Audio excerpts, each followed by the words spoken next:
भारत का इतिहास अत्यंत विस्तृत और जटिल है, जो हजारों वर्षों पुराना है। यहाँ भारत के इतिहास के प्रमुख चरणों का संक्षिप्त वर्णन किया गया है। 1. प्राचीन भारत। सिंधु घाटी सभ्यता लगभग 3300-1300 ईसा पूर्व ये दुनिया की सबसे पुरानी शहरी सभ्यताओं में से एक थी, जो वर्तमान पाकिस्तान और उत्तर पश्चिमी भारत में सिंधु नदी के किनारे बसी थी। हड़प्पा और मोहनजोदड़ो जैसी प्रमुख नगर सभ्यताएं थीं, जो उन्नत नगर नियोजन, जल निकासी प्रणाली और व्यापार नेटवर्क के लिए प्रसिद्ध थीं। वैदिक काल लगभग 1505 BC सिंधु घाटी सभ्यता के पतन के बाद इंडो एरियन लोग भारतीय उपमहाद्वीप में आए। इसी समय में वेदों का निर्माण हुआ, जो हिंदू धर्म की नींव माने जाते हैं। इस काल में समाज जातिवाद, पुरोहितों की भूमिका और धार्मिक अनुष्ठानों पर आधारित था। महाजनपद और राज्य लगभग 600 BC 500 BC इस काल में बड़े राज्यों और गणराज्यों का उदय हुआ। गौतम बुद्ध और महावीर जैसे प्रमुख धार्मिक सुधारक इसी काल में हुए। 2. क्लासिकल भारत। मौर्य साम्राज्य लगभग 321-185 BC चंद्रगुप्त मौर्य द्वारा स्थापित मौर्य साम्राज्य भारत के सबसे बड़े और शक्तिशाली साम्राज्यों में से एक बना। सम्राट अशोक ने बौद्ध धर्म को अपनाया और उसे साम्राज्य भर में फैलाया। उन्होंने शांति और धार्मिक सहिष्णुता को बढ़ावा दिया। गुप्त साम्राज्य लगभग 320-550 ईस्वी इसे भारतीय इतिहास का स्वर्ण युग माना जाता है।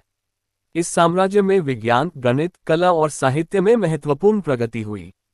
खगोलशास्त्र, अंकगणित, शून्य की अवधारणा और भारतीय कला में अद्वितीय विकास हुआ।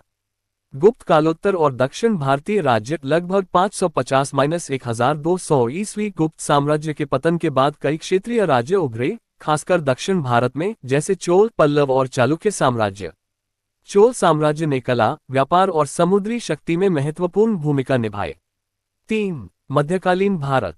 दिल्ली सल्तनत 1206-1526 दिल्ली सल्तनत में मुस्लिम राजवंशों का शासन था, जो मुख्य रूप से उत्तर भारत में था। इल्तुतमिश, अलाउद्दीन खिलजी और मोहम्मद बिन तुगलक जैसे प्रमुख शासकों के शासनकाल में इस्लाम धर्म का प्रसार हुआ और कई महत्वपूर्ण स्थापत्य निर्माण हुए।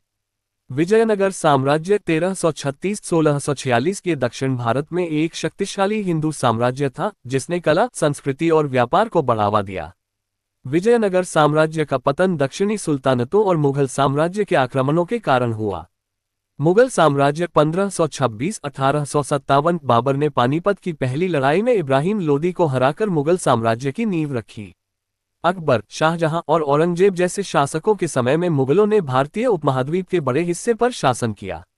उन्होंने भारतीय कला, स्थापत्य और प्रशासन में महत्वपूर्ण योगदान दिया। ताजमहल जैसी महान कृतियां इसी काल की हैं। 4. आधुनिक भारत।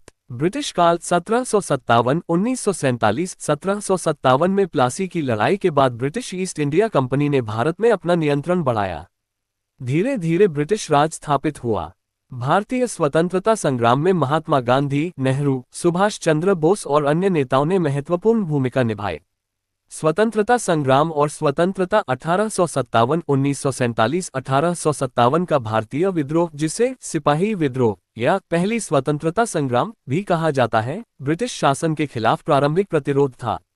इसके बाद भारतीय राष्ट्रीय कांग्रेस और महात्मा गांधी के नेतृत्व में अहिंसक आंदोलन ने स्वतंत्रता की दिशा में महत्वपूर्ण कदम उठाए। 15 अगस्त 1947 को भारत को स्वतंत्रता प्राप्त हुई। 5. आधुनिक भारत। 1947 के बाद स्वतंत्र भारत। 15 अगस्त 1947 को भारत को स्वतंत्रता मिली और इसे एक गणराज्य के रूप में 26 जनवरी 1950 को एक संविधान प्राप्त हुआ। जवाहरलाल नेहरू पहले प्रधानमंत्री बने। भारतीय समाज ने कई चुनौतियों का सामना किया, जैसे विभाजन के बाद के तनाव, युद्ध और आर्थिक सुधार। वर्तमान स्थिति। भारत आज एक लोकतांत्रिक गणराज्य है और विश्व की सबसे बड़ी अर्थव्यवस्थाओं में से एक है। इसका सांस्कृतिक और सामाजिक ताना बाना बहुत विविध और समृद्ध है। ये संक्षिप्त